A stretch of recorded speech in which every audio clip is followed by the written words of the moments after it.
Hello everyone, in this video we will discuss about history of Bed Bath & Beyond. Warren Eisenberg and Leonard Feinstein were both managers at the discount store chain Arlen's. Because the company was having financial problems, and the two believed that the market would shift towards specialty stores, they decided to leave and start their own business. Bed & Bath, a store in Springfield, New Jersey, opened in 1971. Eisenberg and Feinstein had 17 stores in the New York metropolitan area and California by 1985. In 1987, the company changed its name to Bed Bath & Beyond to better reflect the size increase in its retail stores. They also reported net profits on a consistent basis. However, their revenues began to fall precipitously in 2019. Sales were down more than 36% from their peak in their most recent fiscal year. The decline was caused by two major factors. For starters, other big-box retailers, such as Walmart and Best Buy, sourced their products directly from manufacturers in China and Vietnam. Managing relationships with thousands of small suppliers is a difficult operational task. However, there is a significant cost advantage. Bed Baths, on the other hand, manage their foreign supply chains through third-party intermediaries. Administratively, this is much simpler, but the middleman takes a significant cut. Even after taking advantage of their generous coupons, Bed Bath & Beyond's prices were higher than those of competitors such as Walmart. Bed Bath & Beyond used to have such a large selection of merchandise in their stores that some customers were willing to pay slightly higher prices in exchange for the convenience. However, with the rise of e-commerce, consumers were able to easily compare prices on sites like Amazon when they saw how much more they were paying at Bed Bath & Beyond. It became increasingly difficult to justify a purchase. One of the reasons that Bed Bath & Beyond failed to make the necessary supply chain investments could be that they prioritized their share price as a publicly traded company.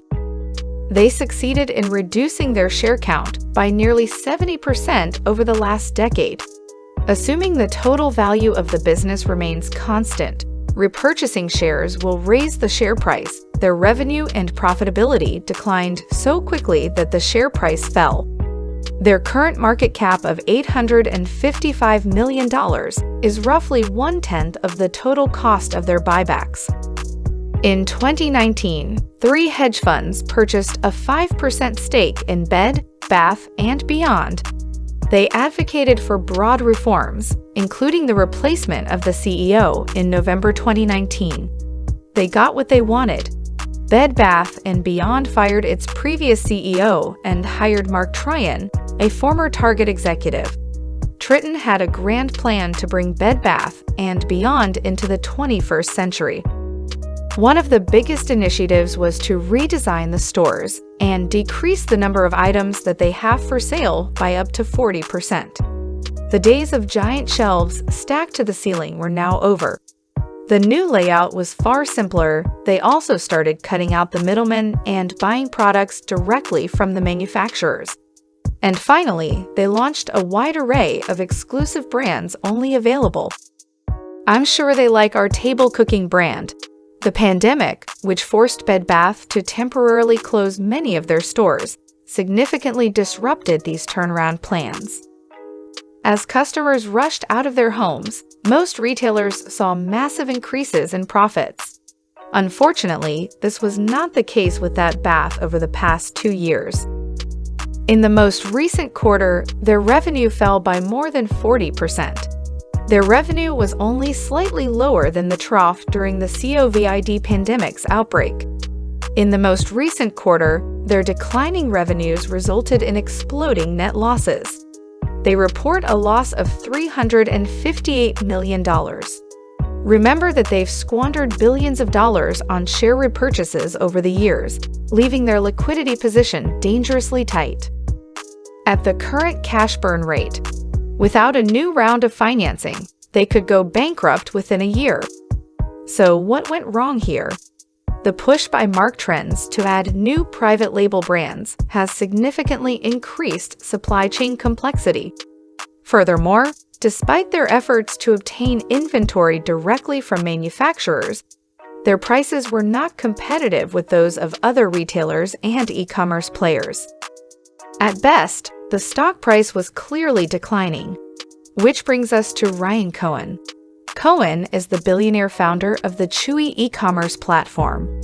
By taking an activist stake in GameStop and eventually catalyzing its epic short squeeze, he gained a following among retail investors. He is GameStop's chairman and has been pushing for various growth initiatives, including a new NFT platform between January and March of 2022. Cohen purchased a 9.8% stake in Bed Bath & Beyond. He wrote to the board of directors, urging them to consider strategic alternatives. He claimed that CEO Mark Tritton was overly aggressive in his rollout of private label brands and should have prioritized supply chain issues first. He also suggested that they sell their Bye Bye Baby brand, which, unlike Bed Bath & Beyond, has a significant e-commerce operation and may be more valuable as a standalone company, with the proceeds used to pay down debt and invest in improving the core business.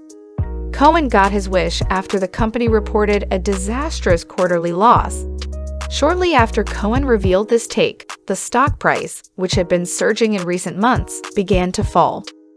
Around mid-August, as the company continued to burn cash, the negative momentum abruptly reversed, and the share price quadrupled in a matter of weeks. Between March and August, he had not purchased a single additional share. Cohen filed paperwork indicating that RC Ventures in March and are committed to maximizing value for all shareholders.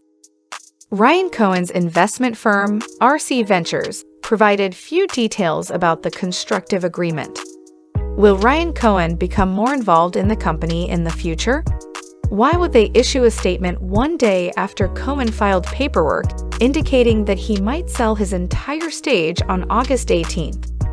This destroyed more than $1 billion in market value, the majority of which was most likely held by retail investors.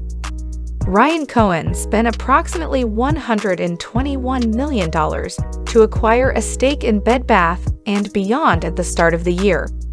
He received $189 million in proceeds from the sale, for a profit of $68 million.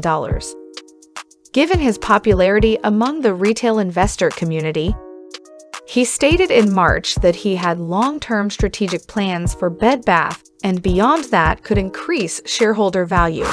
Assuming his plans are carried out, the share price will rise, and you will be able to sell for a profit.